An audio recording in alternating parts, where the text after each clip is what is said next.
Olá, eu me chamo Victor e dou boas-vindas a mais um episódio do podcast Verdadeiro Ser, seu programa semanal para te inspirar e auxiliar, facilitar o seu processo de despertar espiritual, de expansão da consciência.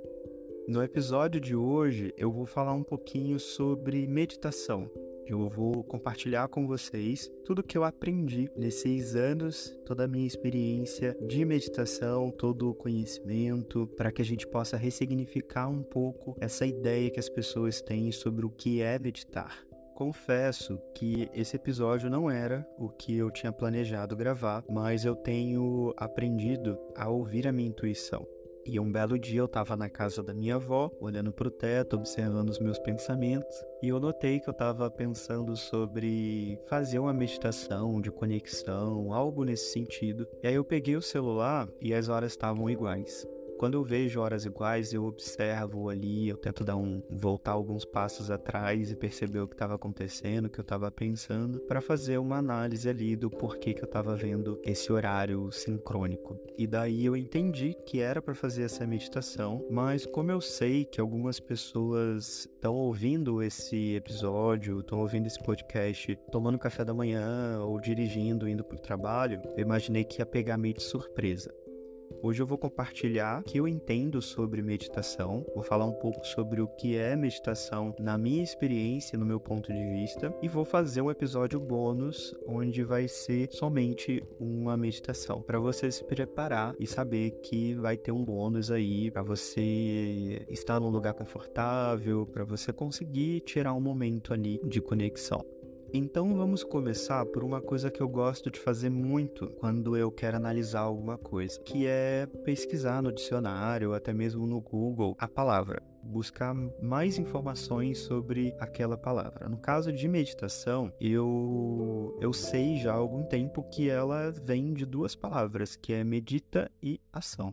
Medita está associado ao pensar, ao ponderar, ao considerar. E a ação ela está associada ao agir, ao comportamento. Meditação seria você pensar, você ponderar sobre o comportamento que você está tendo. Quando eu comecei nesse universo de terapias e autoconhecimento, foi através do yoga. O yoga integral, sendo mais específico. E dentro do yoga integral, eu aprendi que tudo pode ser uma meditação. Que se você estiver no momento presente, se você conseguir realizar as suas atividades pensando e conectado realmente àquela atividade que você está fazendo, você vai estar meditando. Então é possível que você medite lavando a louça, desde que você, ao invés de ficar pensando nos boletos, no disse-me-disse que alguém fez no trabalho, na escola, se você está ali lavando louça e observando a louça, limpando a louça, estando presente ali na louça, você está meditando enquanto você lava a louça. Isso serve para tudo que você estiver no momento presente, realizando de forma consciente cada movimento, cada atitude associada àquela atividade, você vai estar em meditação. E esse estado de presença é um dos motivos da meditação ser algo tão benéfico para quem quer tratar ansiedade e depressão. De uma forma bem resumida, a ansiedade ela está associada ao futuro. Você fica pensando demais no que pode acontecer, no que talvez aconteça, e isso te tira do momento presente. E a depressão, ela geralmente está associada ao passado, ao que aconteceu com você, ao que poderia ter acontecido, o que você deveria ter feito, e aí você fica deprimido porque você também não está no momento presente.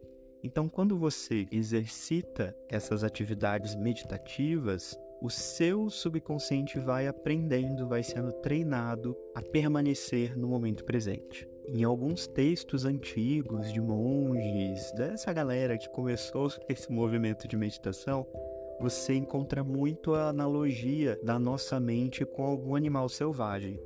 Ao longo das coisas que eu fui estudando, do que eu fui aprendendo, era muito comum eu ler alguma coisa do tipo: a sua mente é como um macaco pulando de galho em galho na floresta.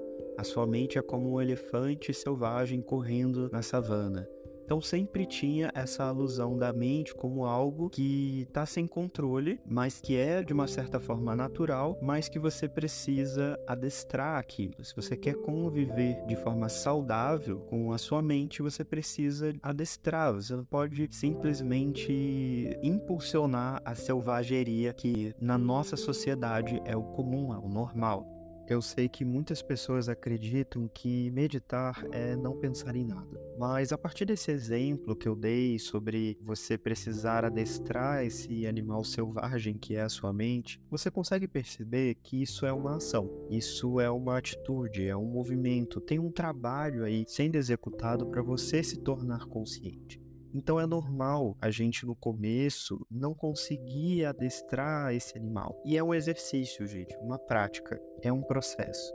E é isso que eu acho importante para trazer um pouco mais de leveza, você entender que é um processo e se permitir experimentar, colher os benefícios aos poucos, com o tempo. E aí, teve uma pessoa que eu estudei que falava muito sobre meditação ativa, que é um pouco diferente do que você vai encontrar a respeito da meditação tradicional. Ela foi criada justamente por conta da nossa cultura ocidental, porque a cultura influencia muito na maneira de pensar e no comportamento. Então, a meditação, ela também pode acabar sofrendo, passando por algumas mudanças por conta da cultura que vai estar fazendo aquela atividade meditativa.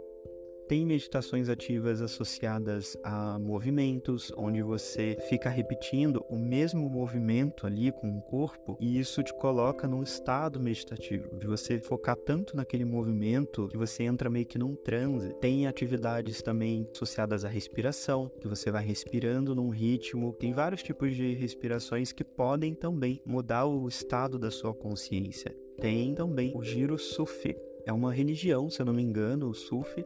E eles têm um processo ali dentro da liturgia que a pessoa, ela tá usando uma roupa que parece um vestido ou uma saia, não sei bem como que é, eu só conheço visualmente. O cara coloca a cabeça um pouquinho pro lado e ele começa a girar. Aí essa saia, ela cresce e ele fica girando ali. E eu sei que esse pessoal fica horas fazendo isso. Eles acabam entrando num processo de meditação, num transe meditativo.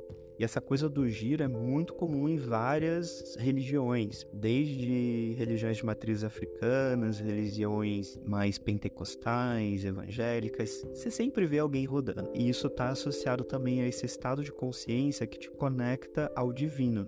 Se você achar interessante, você pode até pesquisar sobre esse giro Sufi. Sufi é S-U-F-I. Quem gosta aí de cultura pop, eu lembro de um clipe da Madonna, que é o Bedtime Story, que ela mostra esses caras do surf girando. E essa música ela é bem legal, porque eu lembro que ela fala em determinado momento, deixando a lógica e a razão viajando para os braços da inconsciência. Se eu não me engano, essa música da Madonna foi bem numa época que ela estava estudando ali a Cabala, então esse álbum tem bastante, assim, elementos místicos, né? E aí ela traz várias músicas que tem esse apelo de você se tornar mais consciente. Vou pegar o gancho para falar sobre consciente e inconsciente. Tem algumas literaturas que falam que inconsciente e subconsciente é a mesma coisa, tem algumas que não, mas eu sou a pessoa que acredita que inconsciente e subconsciente é a mesma coisa, ou são planos muito próximos aí da sua mente. Mas a informação que eu acho relevante para você pensar é que o seu subconsciente ou o seu inconsciente, ele está em torno ali de 90% do que é a sua mente. E aí deixa o seu consciente, que é essa parte sua que acha que toma todas as decisões, ali com em torno de 10%. Então, o inconsciente, ele acaba engolindo o consciente. E por isso que a meditação se torna bem importante, porque se você sabe e consegue configurar e organizar o que está no seu subconsciente, você vai saber o que está definindo as suas ações conscientes. Se a gente consegue ressignificar, se a gente consegue ajustar, reconfigurar o seu subconsciente, você deixa esse piloto automático configurado para o que você realmente deseja viver. Uma outra coisa que também é bem famosa aqui para nós ocidentais são as meditações guiadas. Tem vários vídeos aí na internet que são meditações guiadas. Eu já vi algumas pessoas e eu tô começando a concordar e achar interessante esse ponto de vista, que não gosta muito de chamar essas meditações guiadas de meditações. Eles chamam de processos, chamam de vivências, por conta da meditação ser meditação raiz, vamos dizer assim, ser um processo muito de interiorização. Então, até mesmo alguém de fora ali te guiando não seria uma coisa interior, seria uma coisa externa te influenciando, te orientando e tal, ok? Mas ainda é algo externo. Então, tem alguns meditadores que vão falar que isso não é meditação, que é um processo, não sei o que, vai ter algum outro nome. Eu acho isso interessante, mas eu acho muito mais fácil a gente chamar de meditação guiada. Por isso que eu senti de gravar também esse episódio, para quando eu falasse sobre meditação, você não tivesse travas a respeito disso. Eu vou criar esses processos de autoconhecimento, essas narrativas, essas guianças, e vou chamar muitas vezes de meditação, mas eu gostaria que ficasse guardada aí para você a ideia de meditação que está acessível para você no dia a dia, de você executar as suas atividades de forma consciente no momento presente. E essas meditações guiadas, elas servirem mais como uma rodinha de bicicleta para você aprender a andar, para você fortalecer essa percepção de momento presente. Porque até mesmo nesses processos guiados, as pessoas têm dificuldade. Tem gente que fala, nossa, quando eu percebi eu estava longe, eu nem prestei atenção, não ouvi, me perdi. E faz parte do processo. A gente vai treinando a mente. Como eu falei lá, você vai aprendendo a adestrar esse animal selvagem aí que é a sua mente, para você chegar nesse lugar de meditação, chegar nesse momento de consciência, esse estado de presença. E aí, dentro dessas meditações guiadas, você vai ter processos terapêuticos com temas variados de cura da criança interior, liberação de trauma, igual a que eu quero fazer também de conexão. Você vai ter afirmações positivas, também de temas variados, e isso vai te ajudando a cada vez mais focar, cada vez mais ter o seu foco, a sua atenção treinados, fortalecidos. Bem, meus amores, eu desejo que após ouvir todas essas informações, com as minhas opiniões e experiências sobre o meditar, que você esteja pelo menos um pouquinho com mais abertura para experimentar esse processo meditativo. Tanto aquele que eu falei, de você estar mais consciente nas suas atividades do dia a dia, quanto esse outros de meditações guiadas que vão te ajudar a fortalecer, que vão te ajudar a exercitar. Lembrando que esse episódio aqui é o sobre e que muito em breve eu vou lançar um episódio bônus com uma meditação de conexão. Se você tiver alguma dúvida, você pode comentar aqui no Spotify ou no YouTube e também lá no Instagram, @verdadeiro.ser. Se você quiser compartilhar alguma experiência sua ou compartilhar a sua opinião a respeito de meditação, enfim, se você quiser estreitar essa relação aqui entre nós, vai ser com muito prazer que eu vou ler a sua mensagem, que eu vou te responder. E como sempre, desejo que você tenha uma semana maravilhosa. Esses episódios estão recheados com energia de amor incondicional para que você consiga passar pela semana, passar pelos seus desafios com muito mais amor, com muito mais carinho e principalmente leveza. Eu vou ficando por aqui, um grande abraço e até o próximo episódio.